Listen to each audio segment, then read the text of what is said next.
All right, what's going on, guys? And today we're in Dad's garage, and we got the two smoke Superjets here, and my ski is down. I have a intermittent issue where I can push the start switch with the kill switch in, and I get nothing as a result. So it's a little bit trickier to diagnose since it's not fully broken. Some of the things that we've ruled out so far, and the first thing we checked was the start-stop switch and kill switch on these, because that's a pretty common issue. Coyote Chris has a great video on how to clean it, and that's what we did. I'll put a link in the description to his video. But the issue still was inevitable after we cleaned it. So I'm getting that issue about 5% of the time. So 95% of the time it works perfectly normal. So it's a little bit harder to figure out. But we did do testing. So we cleaned the contacts on the kill switch and disconnected the wires to the kill switch here in the engine bay, which I'll show you in a little bit. And basically we just used the ohms off of a voltage meter or multimeter and checked for contact, and it worked 100% of the time. So that definitely ruled out the kill switch. And then also another good thing to check is all your battery terminals and all the grounds, and all that looked good too. So basically we diagnosed it down to either the starter relay or the starter itself. So since the starter relay is cheaper, so we're gonna start throwing some parts at it, and hopefully the starter relay is it. So let's go ahead and get started. All right, so we're gonna start by disconnecting the positive side of the battery. This is because this will give us more room when we get to the electrical box. All right, now we're gonna pull the spark plug keepers off and the spark plugs. Caps. And then we're going to be disconnecting all these clips just to give us more room since we're going to be in the electrical box. That's where the starter relay is. Okay, now that we got everything loose. All right, so you can see the brown and red and the white and black.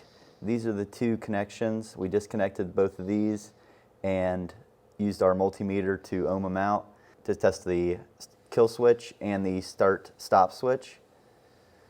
So we used these two to do the diagnosing on that, and they both checked out perfectly.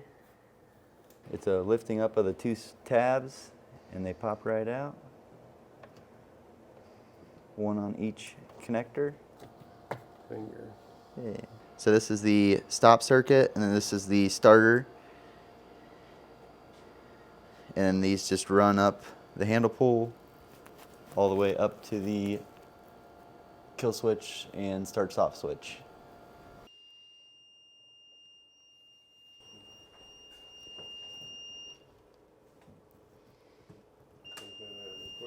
So with the kill switch in, the circuit is open, and when the kill switch is pulled, the circuit closes, which ohms it out, which also kills the engine. Where's the stop button? And that's the stop button that we're hitting, and it works every time. Okay. Now we're going to test the green start button. Now we got some fancy leads that stay into the connector so we don't have to hold it while we're testing. And the kill switch still has to be in.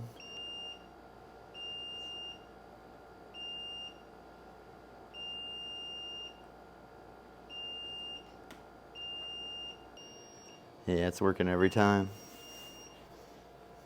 All right, so now I'm going to be disconnecting this Deutsch connector we put on. This makes it really nice when you have to pull the engine, or if you needed to remove the electrical box completely. You won't need to have one of these. This is what we put on because we had to pull the engine, and these wires go directly to the stator. But these are hardwired from the stator all the way up to the electrical box. This quick connect just makes it nice and faster, so you don't have to get into the electrical box to pull the engine. But we've had this on here for about a year, and it's worked great. And I have a short video on how we did this. I'll include that in the description below as well. Now we should have plenty of room just to flip it up and get access to the starter relay. All right, and then the screws on the back of the electrical box to open it up are number 3 tip Phillips. And if you've never had your electrical box open before, I highly recommend using this screw and socket gripper. It's basically just like valve grinding compound and just gives you a little bit extra grip when you're loosening these so you don't risk stripping them out.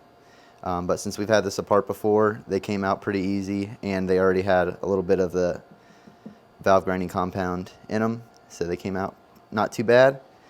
We're going to go ahead and take the rest of them out and open her up.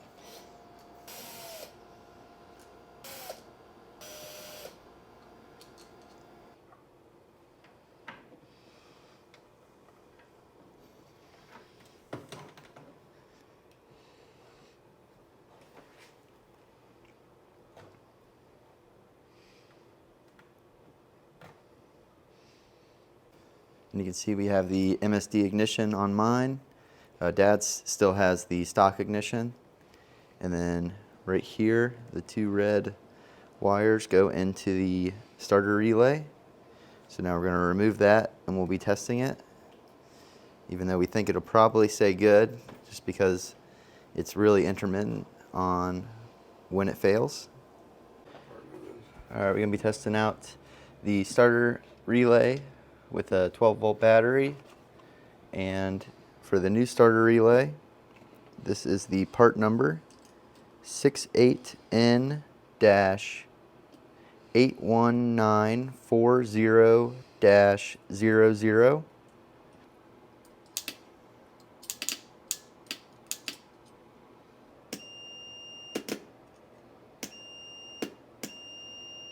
All right, so we just did our testing on the OEM starter relay and it worked perfect, but we're still kind of just going down our daisy chain of diagnosing.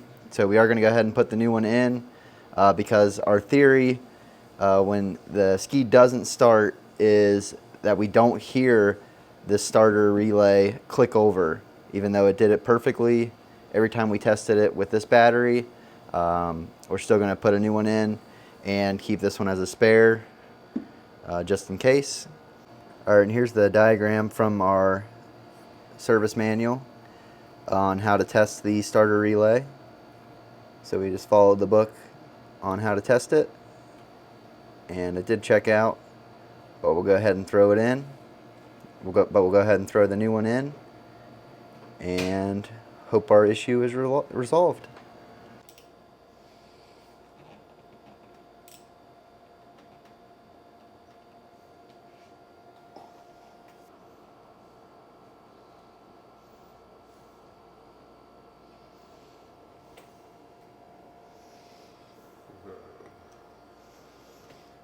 Put a little